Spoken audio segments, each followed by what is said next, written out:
Hi, guys. Welcome to the Tactical Games Podcast. I'm here with Matt Chan. Thank you very much, Matt, for coming out. Matt, why don't you give the crowd a little intro on who you are in case they don't know? I've been constantly changing my shape.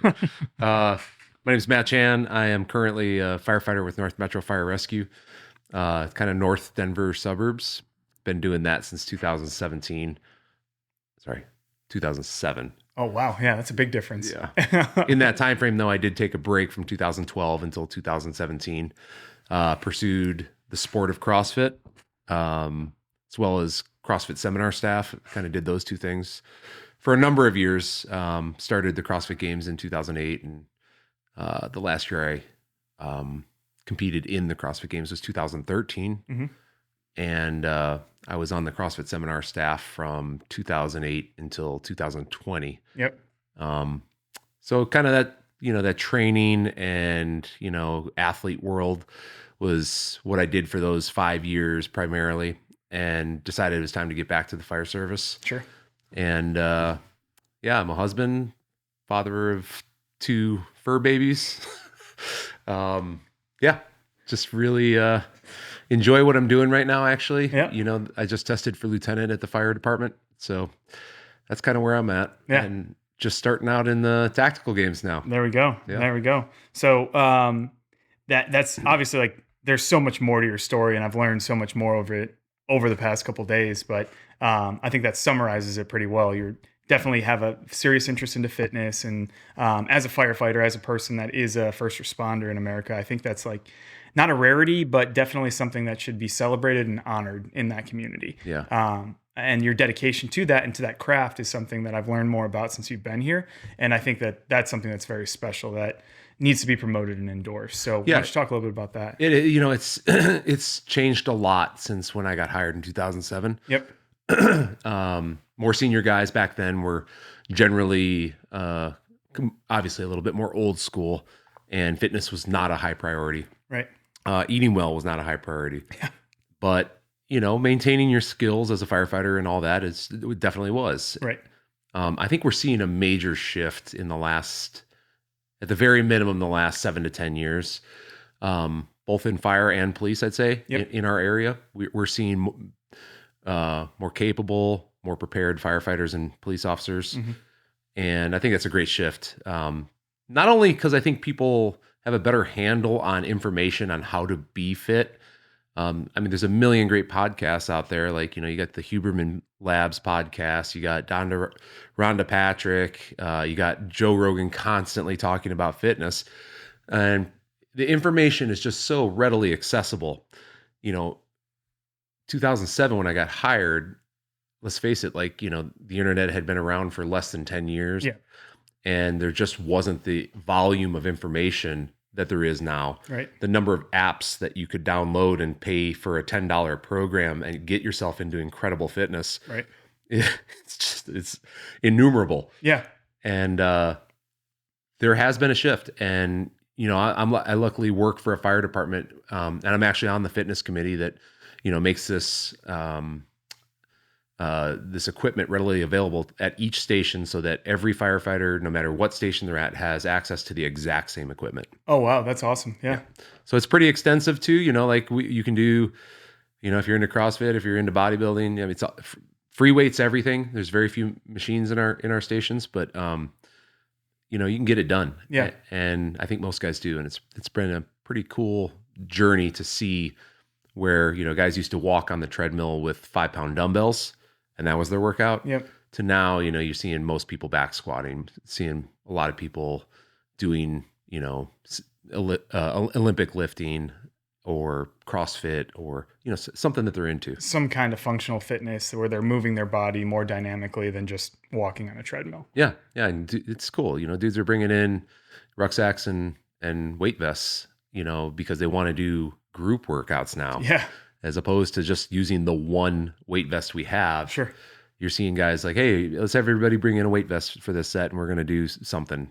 So it's pretty What cool. I've noticed with wearing a ruck or wearing a plate carrier, I don't have to run as fast when I do that. So that's why I like it. Yeah, Agreed. I actually run at a decent pace. So one of the things that you mentioned in there too, obviously the importance of training for your craft specifically, right? Like obviously you've got things that you need to do to stay proficient in your job specifically. There are things that you're doing every day there. Have you noticed a carryover from an elevated level of fitness into your career path? Does that make your job better? Does that make your job easier? Yeah, actually, it actually also applies to what we did today, Yeah. which is, the shooting stuff. Yep. For example, we were talking about how cyclists can manage their wattage Yep. without seeing what their wattage is on a screen. For anybody that has never done that, it's a seemingly impossible task to hold a wattage within 5 watts, even if you're staring at a screen. And these guys can do it by feel. Yeah. And that's a talent that I think you can develop across a myriad of movements, Sure. durations, intensity levels, and know when you're being safe and when you're pushing it too far or Right. pushing it towards the red line. Yep. And I think that's what doing specifically CrossFit had done for me for a number of years. I started doing CrossFit in 2007, and now I'm almost 15, 16, 17 years into it now. And I know where that red line is, and it's changed a lot over the years. Sure. But I can back off and recover quicker than if I had not been doing that. Yep.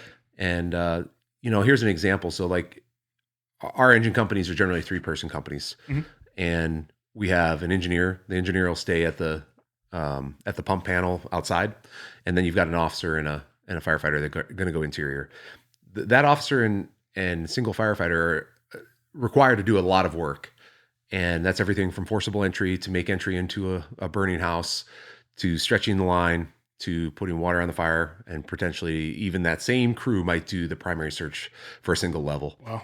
And all of that is just task heavy manual labor. Yep. And it gets your heart rate going through the roof. Sure. And the crazy part is that you're wearing 60 plus pounds worth of gear, which decreases your VO2 max by like 20%. Wow. So you're just not able to deliver oxygen to your muscle tissues and utilize that oxygen like you would if you were weight free. Sure. And with a higher level of fitness and an awareness of your fitness levels and maybe your thresholds, Yep. I operate safer in the Fireground. Yeah. And most of the people that nowadays that get hired onto a fire department, they know that high intensity interval training or a CrossFit program or some sort of conditioning will provide them a level of safety and preparedness for the job. Yep. So they show up and they're ready to do that. And a lot of times what we see is these people are more ready to fight fire than they were 10, 15 years ago. That's incredible. Now, so what do you attribute that to? Do you think it's really the internet, the advancements in fitness? Did CrossFit have an impact on that as far as like the widespread awareness of it? Where do you kind of think that came from? I think, I think in my world, I'm just going to speak for myself. Yeah. I can't say where all these other people got the information from, but the constant drive to improve. Yeah. I know that's not something that everybody has, but the alpha types that I work with generally, there's a good 65% of the personnel that I work with that they're constantly driving to improve. Yep. They're looking for opportunities to promote, to take bigger roles. And I think when these guys recognize that they have a weakness or something like that, they do actually want to understand it and improve it. Yep. And a lot of that just comes down to doing research for themselves or asking the right people. Sure. Our department is lucky enough to have resources that are people that we would call subject matter experts that can provide information to each other that, if a guy reaches out for help, he's going to get the help. That's awesome. Yeah. So Is that inside your department or is that inside your area and multiple departments share that? Like, what I'm describing is within our department. So, Yep. we have about 175 firefighters. Wow. Yeah, it's only 7 stations, but it's a lot of personnel. But we work very closely with what we call the North area. And that's a conglomerate of probably, realistically it's about 8 departments, but there's a few more that consistently play with us. Yep. that now you're looking at closer to 1,000 firefighters. Wow. And we train off of the same SOGs. So those resources are becoming more abundant in the North area, which means it's more abundant and available as a resource to other fire departments. And that really all starts for us at our North Area Fire Academy. All of those departments all send each one of their trainees that are just hired to the same fire academy. Wow. And each department also sends a cadre member. So there's equal representation, and that each department can contribute their own culture and all of that. So those resources are readily available to the trainees. Yep. And now with time, that's starting to reach its way into the line personnel as well. Yeah, that's fantastic. So do you, in your profession, have you found, I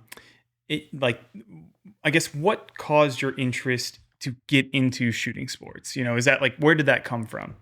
Well, it's interesting. I was actually telling Amanda, your wife, that I think the first time I ever came across the tactical games was a friend of mine was like, "Do you want to go shoot?" I think it's called the Tactical Archery Challenge. TAC? Yeah, TAC. Yeah. And I was like, "Yeah, man, that sounds like fun. I think I could get into that." Yeah. And a few weeks later, he's like, "Hey, did you sign up for that thing?" I was like, "Oh, shoot, what the hell is it called?" I feel bad about forgetting. So I Googled the tactical games. Yeah. And I was like, I don't know if that's what he was talking about. I thought he was talking about archery. So that's the first time I came across the tactical games. Oh, really? Yeah. But while I was on the page, I just happened to kind of, flip around a little bit. And then I jumped on YouTube and watched some of those videos. And I was like, oh, well, this looks like familiar. This looks like fun, man. Yeah. And, we do that stuff at the fire department. Like we'll do, for example, like one of the really fun drills, and any firefighters out there could try this, is, roll an air bike out, do with your full gear on, you got your SCBA on, your helmet on, gloves on, you got your mask ready to go, you got your SCBA on. Yep. And 3, 2, 1, go. You do 25 calories on the air bike, and then you mask up with your gloves on. And you pull a hood over, put your helmet back on, and as soon as you're ready to go, you clap your hands, and that's your time. And the goal is to go under a minute. Wow, yeah. And we've been doing those drills for a long time. Yeah. And it reminded me of having the level of mastery that's required to do well in something like the tactical games. Yep.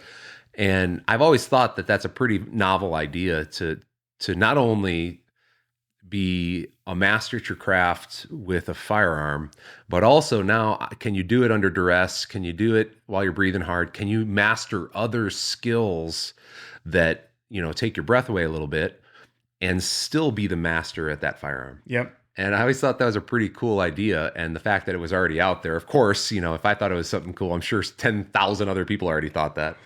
But when I came across the stuff on YouTube, I saw Jacob Hepner competing. Yep. And I know him, and I recognized a few of the other names of people participating, and our friend Tessa from Flagstaff. Yeah. So there's just like, it's just kind of like a small world.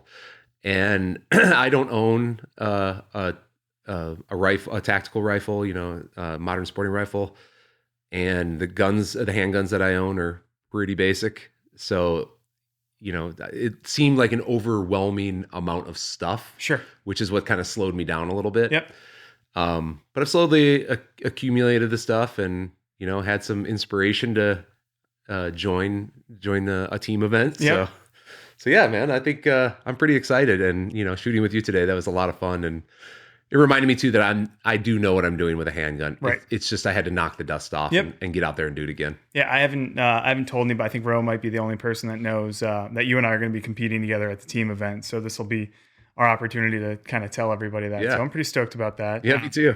I think anybody that's been around, obviously the CrossFit space, you were a name in the CrossFit space for so long. There's a new generation of competitors out there that, some of the younger people might not necessarily know who you are readily, but seeing back in the history of where CrossFit came from. Yeah. I mean, you were one of the originals out there. So like what was your highest finish ever at the CrossFit Games? Second place in 2012. Wow. Yeah. I took top 10 for 4 out of the 6 years. Yep.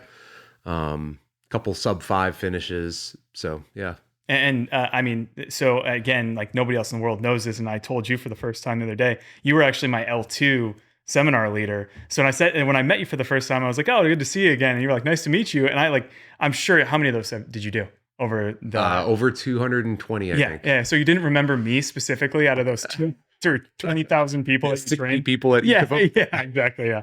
So when I saw that you were coming in, I got excited. One, because when I met you, you left an impression on me as like a solid leader, like a good human being, and I had met a lot of people in the space since then that I ended up having a different impression of them than they gave off. Like, you are genuinely who I thought you were, and you expressed that through, like, I noticed that the first time that I got to spend time with you in that L2, and it's been further refreshed since I've met you. So that's a good thing that you're a good human being. So Thanks. I'm glad I didn't just like sign up with you to be a teammate. And I'm glad I didn't disappoint you. Yeah, totally.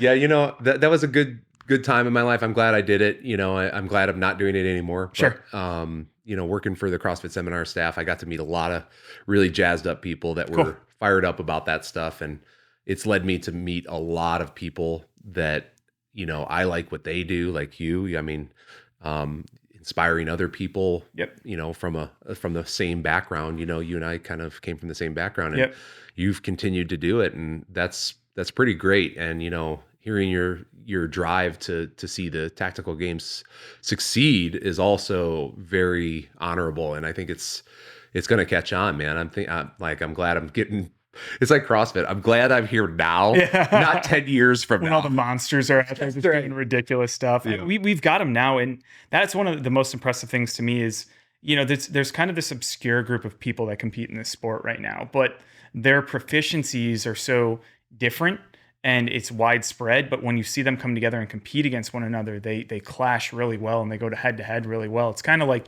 early on in CrossFit when you had different names that were really good at specific things and starting to get better at the other things. You're seeing that now. Jacob's a great example of that. He came in, obviously he was like fresh off the games. He was a hell of a competitor. Physically, he was just a powerhouse, but he was terrible at shooting. You were terrible at shooting, Jacob. And it was funny to watch him, and he knew it right away. And he took that and he learned, and there is something about people that come in with that drive, the drive to actually get to the CrossFit Games. And I'm using that as an example because I know the biggest pool of competitors from that space. When you've achieved that level of fitness, you are willing to dedicate a lot to get there. Yeah. And I saw that with Jacob in shooting. Like, other people might go to the range and might jerk around a little bit and just kind of, have some fun. Every one of his training sessions has intention, and he goes into it that way. And it's just like in the gym, like having a good coach writing good programming for you. So excited that you now have access to Sal's dry fire program.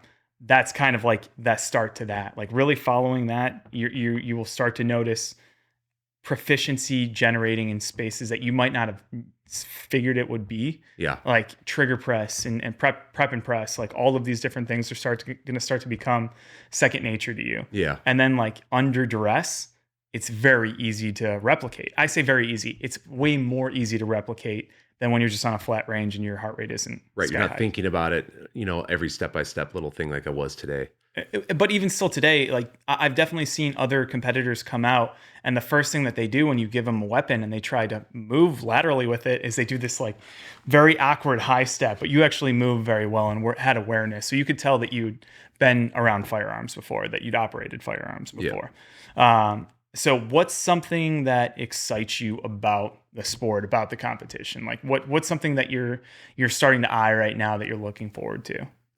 I think, not necessarily in 2024, but probably 2025, I'd like to do an individual event in the elite division. I'm not looking to win it. I'm not going to put that sort of pressure on myself. I got, right now firefighting and my family life is number one. Yep. And, for a number of years, I put both of those things as number 2, 3. And it's time for me to kind of like, push back on that stuff a little bit. But I think I'm excited about becoming proficient with firearms again. Yep.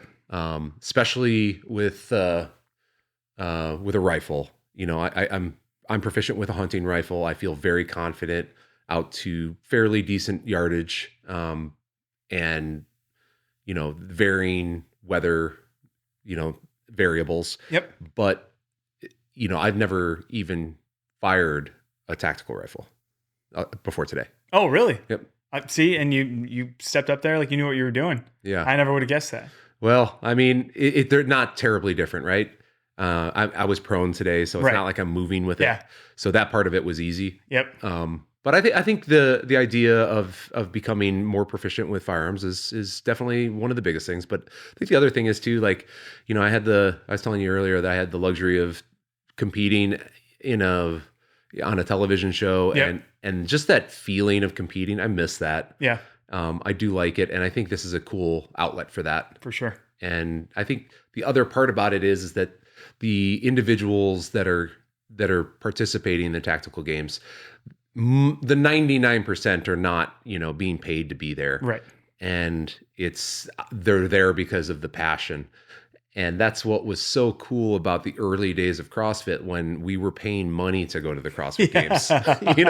You had to pay your $250 entry to go to the CrossFit Games for the first 5 years. You know, but I'm excited to be around people that are passionate about that, not about a paycheck. Yep. And we have a very, very incredible community of human beings that are out there for exactly the reason that you said. They're motivated, they're passionate, they're looking to do something different, looking to make a splash, whether it's in their community or in that competition. And through all that, they're incredibly competitive. There's definitely a strong sense of like everybody out there knows who they are. But everybody out there would absolutely do anything in the world that they could to help you. Sure. And it's one of the greatest things. And you're right. It reminds me of when I first started in CrossFit. The community aspect and the drive and the people that were out there competing with you. And competing with you then was just in your gym. All different fitness levels, all different backgrounds. You had lawyers and doctors. You had people that, could barely afford their membership, but they were all driving towards something. And you shared that common interest and that common goal. Right. And that's what our competitor base is. And it's funny, you mentioned the term alpha earlier. It's something that is different than I think people perceive it to be. There are people that think that they're alphas, and then there are people that actually are. And those are two very different personality traits, right? It's true, like the ones that are confident, capable, and know what they can do would never demonstrate outwardly unless they absolutely needed to anything other than like calm and collected nature. Yeah. And then when they need to turn it on, they turn it on. Yeah. The boisterous ones, the ones that are always, like screaming about how powerful they are or trying to show off in some way, those aren't those people. No. And it's kind of awesome to see in our community the prior, right? It's the ones that know they're capable, know they're confident, and in that will allow, like, they'll help other people get to that level. They're interested in seeing other people achieve more. And like, obviously being on seminar staff, that was something that I would think is important to you as well. Yeah. Always kind of passing along, this is the hard part about having passion with something. You always want to help, right? Yeah. And we were talking about it today. Like, there's times to help and there's times to just zip the lips. And like in my garage gym, if Shri and I are out in the garage working out, I've slowly started to accept the fact that maybe my passion needs to end at like the doorway and I should just exercise while I'm in there. Because the coaching thing rarely goes well. Yeah. But why is that? That's something, maybe we could do a whole podcast on that, like why you can't coach your spouse. Yeah, they just don't want to hear it. They just don't want to hear your ass. The person right next to you could tell you the exact same thing, and they're going to listen to that person. Without a doubt. Yeah. I think the big thing is like, is as long as you're passionate about something and it's coming from like a caring space. Yeah. You can always rely on that to just say, it's because I love you. Yeah. I'm telling you, you suck at shooting because I love you. She That's doesn't right. suck. Amanda's great. She gave me my first lessons today. So. No, it's like going back to the guys at the fire station. That's another thing is like all of them enjoy shooting. Right. Not all, but like the majority of the guys I work with like shooting. And whether that's hunting, whether that's tactical shooting, they're into it. Yep. And, it's cool to see that I could share that stuff with them. Like I go to the range with a couple guys pretty regularly.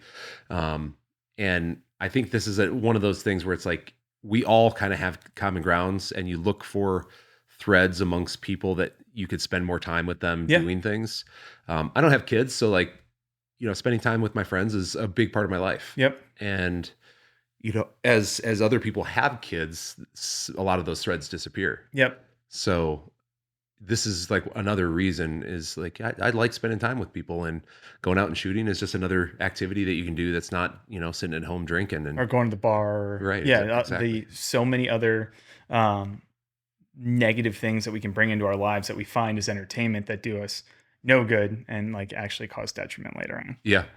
So I know from a military background and from a lot of the law enforcement friends that I have now, I don't have as many firefighting friends that are firefighters. But in the law enforcement community and the military community, alcohol is a big problem. Smoking is a big problem. It's something that's always been prevalent. Is that something you see in the firehouse as well? It's changed a lot. Yeah. I would say that most of the people that I work with now are aware of the detriments of the negative side effects of alcohol consumption. Yep. Let's face it, it's a drug. Let's Right. just lay it down there. Right. It's drug use. Yep.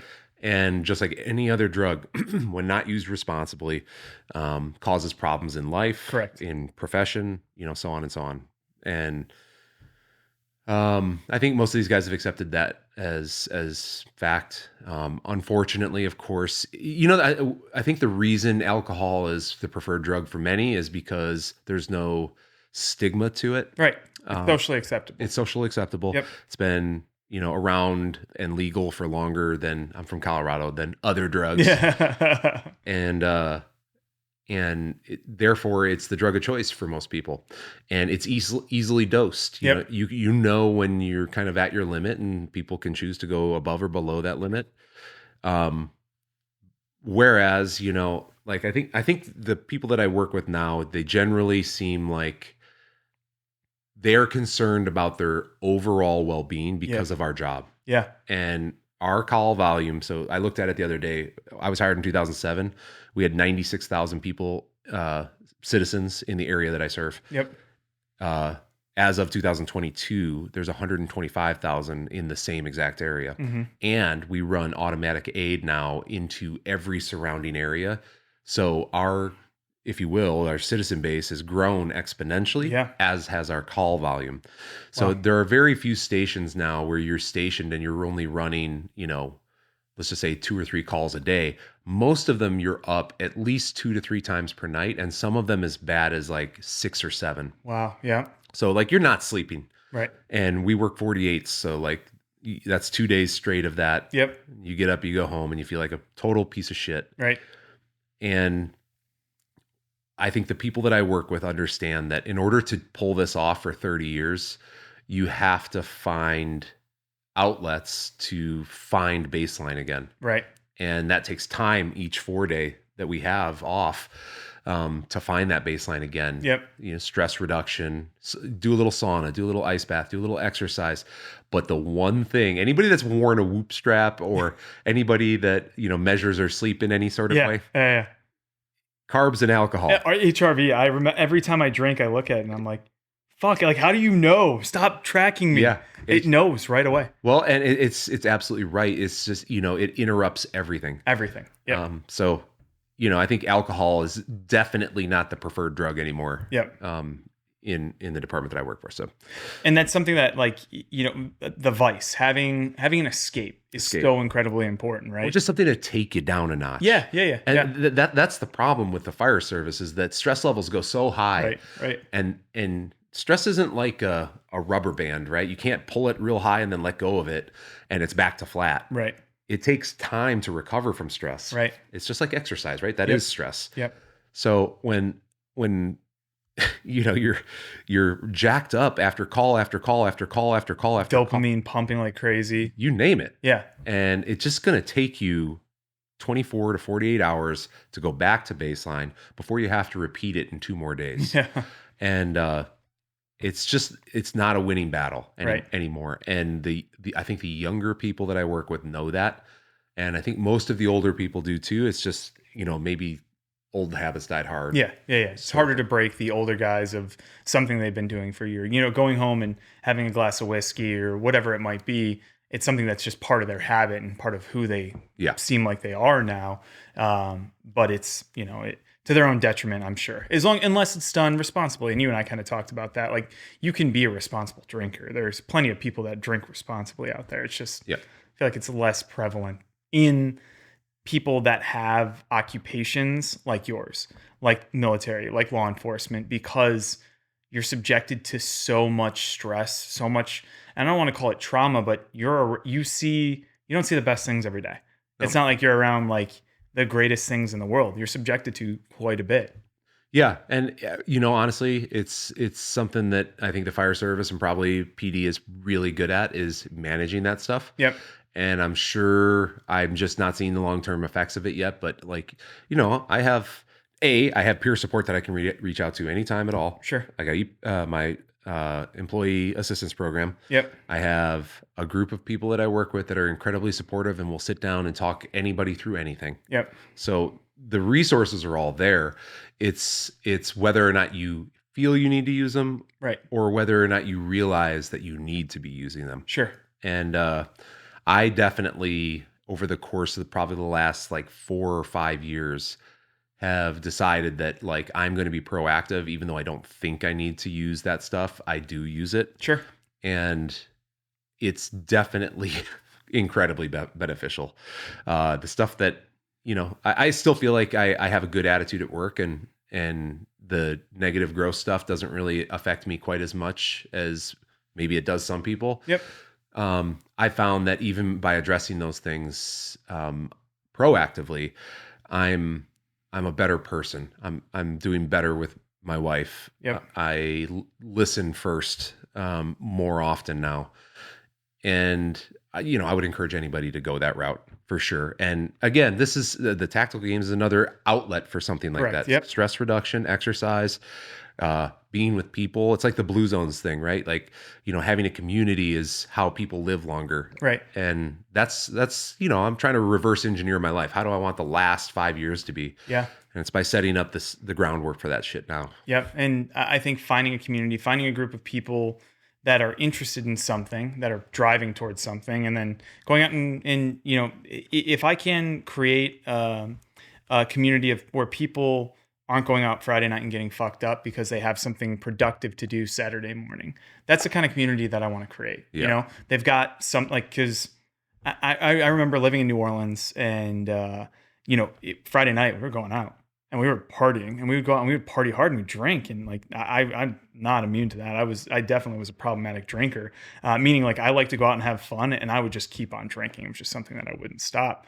And I'd wake up Saturday morning, if not still drunk, extremely hungover, and I had to drive to go to the gym, and I would sweat it out, and I would just go back and I would do it again. Yeah. And but I was never making any progress, making any real progress, because I was constantly digging a hole and then just getting maybe back to Right. where I had started the day before. But then that Saturday night, I was going out again and I was doing it again. Sunday, if it was football season, I was doing it again, and getting stuck in that behavior pattern.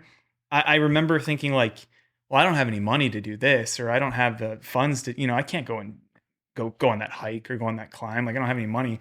Never mind, I spent a couple $100 on bar tabs for the past couple of nights that I could have done it with, So what we see, and I hear a lot, is people that will make an excuse for why they can't go and get fit, why they can't, support a hobby or a habit or a hobby that they might be interested in. And the financial barrier is something that's usually pretty prevalent in that. Now, you've spent a lot of time in the fire service. Like, I'm sure you were a junior firefighter at some point in time. How did you find the financial ability to go out and actually like be able to support a sport? Man, finances has never been my strong suit. Luckily, I am married to a person who has supported everything I do. Yep. And what I mean by that is not necessarily sugar mama. Right, not sugar mama, but certainly like drives our finances in the right direction. Got it. So that we're making smart decisions. Yep. And like for example, tactical games. So like I have to buy a rifle. I'm going to buy a new pistol. Yep. The one I have is it's a self-defense pistol. Yeah. And then you have all the gear. Yep. right? All the accessories that you need to be able to compete in the sport. Yep. And you really add that stuff up, and there are certainly levels, right? Yeah. Of Like course. you can get a good modern sporting rifle for $500. Yep. And it'll get the job done. Yep. You'll have to get a scope for it. Yep. And it all just starts to add up, and that's fine. But like, don't do what I'm doing or have done in the past, which is like, all right, I see this huge price tag, and I'm gonna make it happen. Yeah. I'll just jump in. No. Yeah. I mean, you and I started talking about this probably 3 or 4 months ago now. Yeah. Right. So it's been quite a while. Yep. And I've been building a budget for this Yes. the entire time because I do want to do it. Right. And I'm also of the mindset, buy nice or buy twice. Yeah. So like, I'm making sure that what I'm going to get, I'm going to be happy with for a period of time. Exactly. And that makes it more special when you actually go do the thing. Yeah. Yeah. Yeah. And that's true of like buying a nice barbell, Yep. a nice set of bumper plates, Yep. and training with them on a daily basis, and a nice power rack and training in it in a daily basis. You have an appreciation for it. You do. Yeah. And even though it starts to get banged up and rust in certain spots and stuff like that, and your J cups have like a spot where it's like got a low point because you roll it back. Yeah. All those things like become what's cool about your stuff. Right. And unlike most things, like a pistol and a rifle, it's going to last you a long time. As long as you properly care for it and maintain it. Of course. Yep. Same as a barbell. Yep. Exactly. Yeah. Yeah. And I think, all of that stuff where, I work a hard job that's blue collar so that I can do those things. Right. And when I'm able to pull off the price tag and do it, it makes the experience even feel better. Yep. So it's kind of like a goal setting thing for me. Yep. And, it was with CrossFit. I couldn't afford all that CrossFit equipment initially. Right. When I started, it was garbage I was using. Yep. And slowly over time, I've, built up a set that I buy stuff now, and I'm like, I have it in the garage, and I'm like, yeah, I don't need this. I'm going to sell this because this doesn't even make any sense. But I'm really happy with everything I have. And I think there are obstacles for younger people, especially, right? Trying to buy a house nowadays. I don't know how like the 20 somethings do it. Yeah. Because I look at Zillow, and the average home price in my area is like minimum 700. Yeah. How are you buying a house anymore? Like getting straight out of college and thinking that you're going to be able to buy a house. No, you're like that American dream, I think, is like pretty far gone. It really is. Yeah. And let alone and be able to have a garage gym and be able to, buy some have nice a hobby, sporting stuff. Yeah. It's but as long as the passion's there and the drive is there, you can start to accomplish those things. Without a doubt. You've got to prioritize what's important to you. And I think so many people will prioritize so many other things and then slack on health and wellness. Yes. Right? Like that's like, it's almost like a pipe dream. Like I can't afford that, or I can't do it. The amount of fitness that can be had with a $35 a month gym membership to Anytime Fitness or whatever is amazing nowadays. Yep. They all have functional fitness areas. Yeah. They all have free weights. They all have a set of dumbbells. Yep. You can get insanely fit with a $35 membership and a $10 program. Yes. Yeah, that you can get on Train Heroic or like wherever. Just jump somewhere, find a program, and get on it. Yeah. No, I agree with that. And I think that there's something so important to getting out and getting into a community like that, being in a gym atmosphere. Even if you go at like 5 a.m, you'd be astonished at how many people are at the gym at 5 a.m, right? Like it's kind of awesome. And those people are usually the ones that are hyper motivated. They're doing something in their career. They're doing something in their lives. I know some of the greatest people and some of my best friends that I have on this earth are people that I met through sport, through fitness, through CrossFit, through the tactical games. And it's always been, we're always different from different parts of the country, have different backgrounds, but we share a common goal of like wanting better. We want to be better tomorrow than we were today. Yeah. And we're willing to put the work in for that. So I think that's something exciting. And I think that, like you alluded to at the fire department, when you find those people, those are the people that are going to excel in their career. Those are the ones that are going to be around for a while, that are going to be contributing members. Yeah, I'm still friends with all the guys from the CrossFit Games. So not all, but like I have. Who do you hate? No, I'm just kidding. No. I have this core group of friends that like I stay in touch with. We text each other on a regular basis. Yep.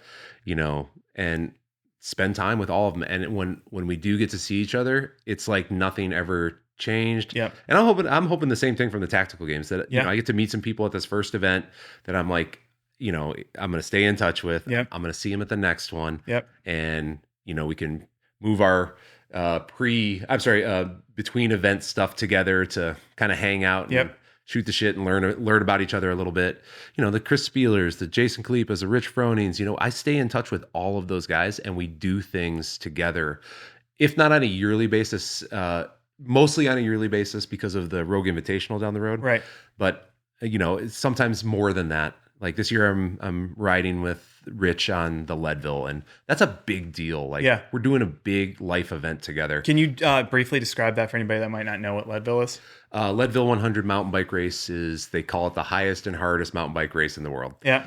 It's 100 miles, and it averages around 10,200 feet for the entire event. But the high point, I think, is 11.5 at the turnaround, which is Columbine Mountain. And it's a high point.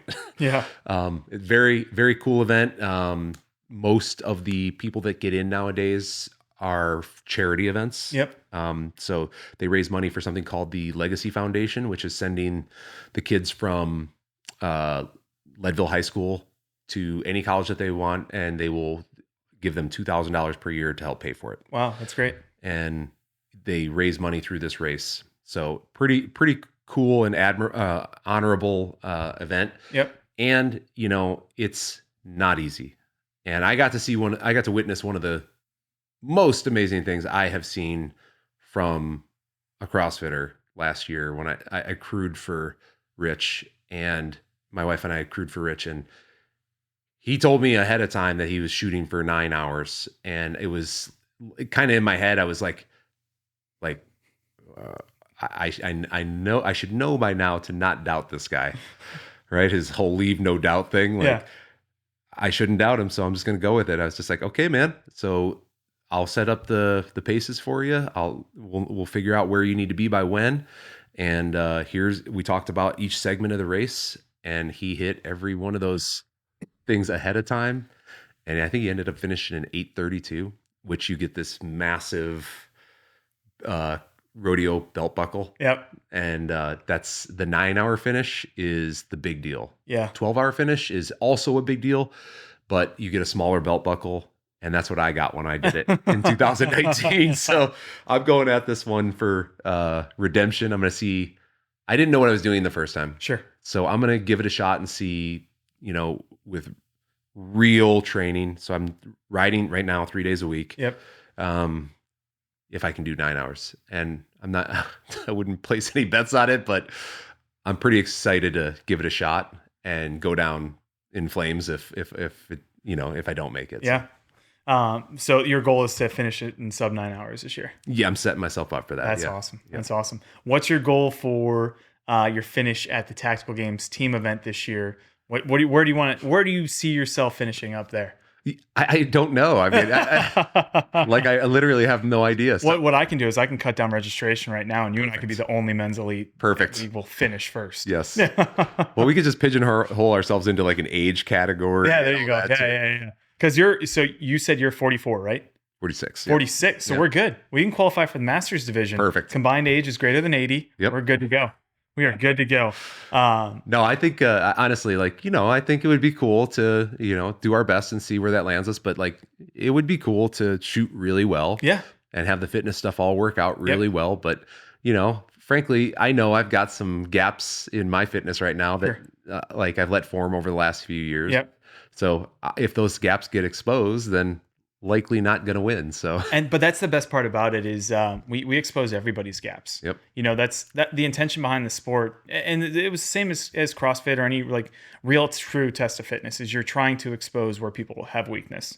If it's single modality, you can train for that modality. When you expand it out to this wide variety of things, you're trying to poke holes in people's fitness and trying to see what they were capable of actually getting in and not capable of getting in. Right. And that's where the athleticism part comes in. Exactly. And that's what I've always enjoyed seeing is what can somebody do when they can't plan for it? Yeah. And that is that is the hallmark of athleticism to me, because you introduce an implement or a movement or a shooting obstacle that nobody has practiced yet. Yep. Yet that same person wins that event that has won all the other events. Yep. Something's interesting about that Right. person. Like what do they have that other people don't? Steroids. Exactly. Yeah. No, you're absolutely right, and that's always where you see the cream rise to the top, right? Like when you get them out there and you give them the opportunity to prove themselves in something that they haven't done before, that's cool shit to see. That's really cool to watch. Yep. Agreed. I'm a big fan of that too. So one of the things that you're going to see coming into this community, especially in the men's elite field, there is a ton of guys whose names like that you've never heard of before that love to talk shit. So just expect that you are going to end up in memes and have be made fun of. Great. As long as I don't get added to any more text groups. I got the 3 that I can handle right now. Any more, I think I'm going to kill myself. Yeah. I can hardly answer my phone as it is now. So I have one text thread that I'm a part of that I like, and it's on Instagram, and it's like maybe 10 or 6 of the guys in men's elite, and it's just we just send memes back and forth, right. and that's all it is. Just digs the whole time. Yeah. It's more just making fun of like we've got one guy that's like a flat earther in there. We've got one guy that's in the fire department, one guy that's in law enforcement, another guy that owns a CrossFit affiliate, and then another guy that was is an Olympic weightlifting coach, like kind of like the father of Olympic weightlifting in the United States. And it's a really funny dynamic and just a really random ass group of people that probably would have never met one another had it not been for this sport. Yeah, cool. And so that's something that I appreciate very much is like that opportunity to meet people. And I think you're going to be pretty excited when you actually get to meet the humans that are part of our little sport. Oh yeah, I'm sure. I think that's exactly what we were saying earlier. It's just like just finding that group, and I make fun about being part of a text thread, but like honestly, that's the cool part, right? Is like staying in touch with people. Yep. For example, like we talked about Margot Alvarez. Yep. Obviously interested in the shooting sports. I've known her for over probably like 15 years now. Yep. And I see her randomly, but every time I see her, it's like it's just connect like we were hanging out the day before. Yep. And that's what life is all about, is having those connections and really having like honest fun times together. Yep. And Margot, when she came out and she had a showing, right? She kicked ass, and she had very limited knowledge of firearms and shooting proficiency at the time, but she had a great amount of physical fitness, right? She was still like, it looked like she came off fresh off a games. Oh yeah, she totally. just came out there and she crushed it. And I'm excited to have her back. I think she's been shooting more lately, so hopefully she'll be back competing soon, because she was definitely good for the female field. Yeah, it's great to have good competitors out there on the male side and the female side as well.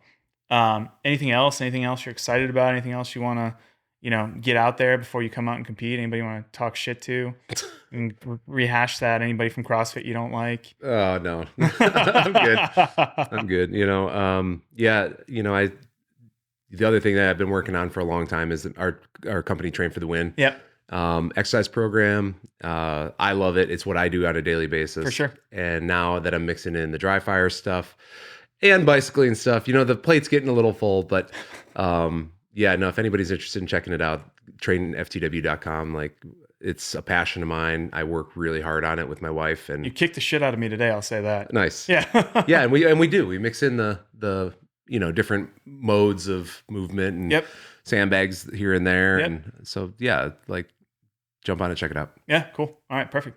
Matt, thank you very much for coming out, and thanks for talking to us. Yeah. Cool.